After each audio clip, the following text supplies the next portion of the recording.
The Athletic.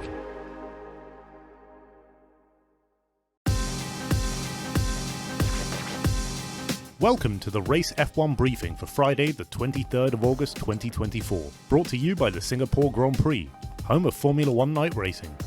On today's episode, we'll look at everything that happened before and during the first day of action in the Netherlands, including a new driver announcement for 2025. Let's get started with that particular piece of news. We're back on track after the summer break, and another piece of the driver market has fallen into place. Jack Duan will be driving alongside Pierre Gasly at Alpine in 2025. Duan, son of five-time Grand Prix motorcycling world champion Mick, has served as Alpine's reserve since the start of 2023. Last year he also finished third in the Formula 2 Championship with 3 wins. The 21-year-old made a good impression with 2 FP1 outings for Alpine in Canada and Silverstone, and working behind the scenes on the simulator. With Carlos Sainz having chosen Williams for 2025, Duhan's chance of getting the Alpine seat was bolstered. Duhan replaces Esteban Ocon, who will drive for Haas next season after 5 seasons at Alpine.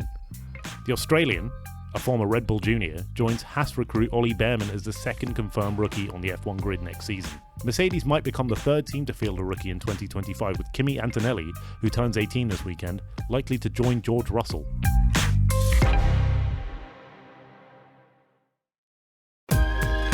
Now it's time to talk about legendary F1 designer Adrian Newey. Newey will leave Red Bull next year, and he's been linked with various F1 teams. One of those is Aston Martin.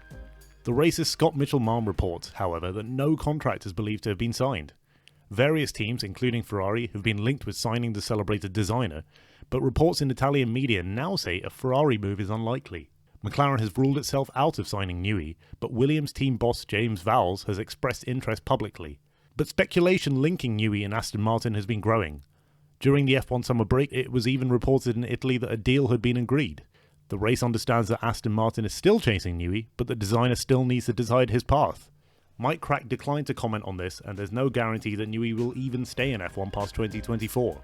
The 65-year-old cannot join another team until March 2025, so he has plenty of time to decide. Aston Martin might appeal to Newey because of substantial backing by Lawrence Stroll and Honda's arrival as engine manufacturer in 2026. Furthermore, the team in green is building up a brand new state-of-the-art factory. Now there's plenty more to this story, so head to the race for more from Scott Mitchell-Malm.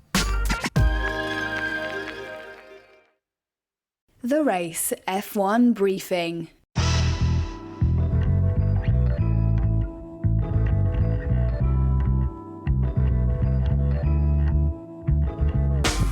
Now, onto the track action.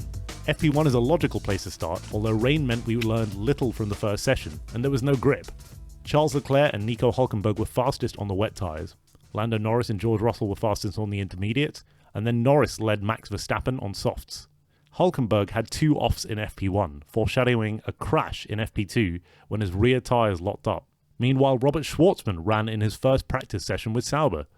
He said it was a surprise that he was called up for free practice, and he had little preparation for his maiden outing of 2024. Schwartzman said that he had 1 day in the simulator to prepare to drive the Sauber at Zandvoort. The 24-year-old was fast on intermediates, but adrift on his only slick-tyred lap, which he said was compromised by traffic and a lack of braking references. New Audi F1 project boss Mattia Binotto is known to be an admirer of Schwartzman, but Sauber does have vastly more experience than F1 proven options to fill its vacant 2025 seat with. We'll get back to Friday's headlines in a moment, but first of all I want to speak to you about the Formula One Singapore Airlines Singapore Grand Prix 2024. When F1 fans talk about bucket list events, the Singapore Grand Prix is right up there, and with good reason. Not only does the home of F1 night racing always deliver spectacular racing on track, but there's unrivaled entertainment off it. This year, race organisers are putting on more than 100 hours of entertainment over the race weekend, including 12 stages, featuring One Republic, Kylie Minogue, Lenny Kravitz, Hon, Disclosure, The Cause, Kool and the Gang, Baby Monster, Tones and I, and more throughout the race weekend. See it for yourself. Single day tickets start from 128 Singapore dollars, and they're still available to purchase. Just head to singaporegp.sg to make your selection and book your place at one of the sporting events of the year. The Singapore Grand Prix. Nothing else comes close. So what about those McLaren and Red Bull upgrades? We got a first glimpse at those on Friday. McLaren brought its first major update since Miami. This included new floor edges, rear-line front and rear suspension, and a new high downforce rear wing arrangement. Red Bull, meanwhile, reverted to its Hungary specification, a higher downforce package set to be used at every remaining race this season apart from Monza. The halo fairing and mirror stays have also been aligned to complement the rear bodywork changes.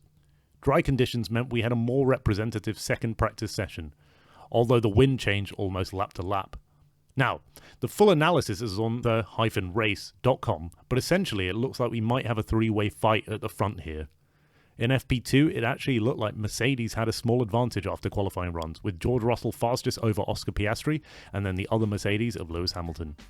Ben Anderson noted that the McLaren looked at ease on the track, and long runs backed that assertion up. His analysis showed that Norris was fastest on long medium-tired runs. Hamilton was next fastest, then Verstappen. It seemed that the Red Bull was difficult to drive, and one might think that the McLaren is the favourite after the opening day at Zandvoort. Of course, we have another practice session and qualifying to come.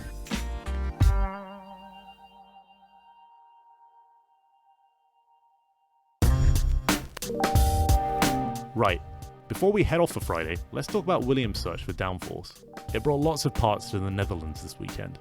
This was described by Alex Albon as the team's first proper upgrade of the 2024 F1 season. Prior to this, the team had focused mainly on weight reduction rather than solely adding downforce. Earlier this season, Williams team principal James Vowles said the team was losing 4.5 tenths per lap to weight. On average, it's believed that 10 kilograms can cost a team around 0.3 seconds per lap. This upgrade push does tackle weight in areas such as the roll hoop. Most of the aero updates, meanwhile, are found around the radiator intake, side pod inlets, and the floor edge. It will be interesting to see if this upgrade package works and whether the team can compete closer to the midfield. Oh, and you can head to the race's website to see more on the Williams updates.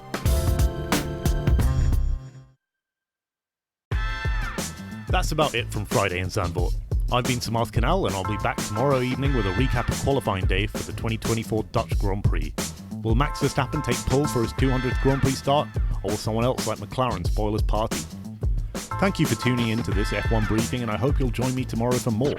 Until then, if you're craving any more in-depth F1 content, head to the-race.com for class-leading analysis.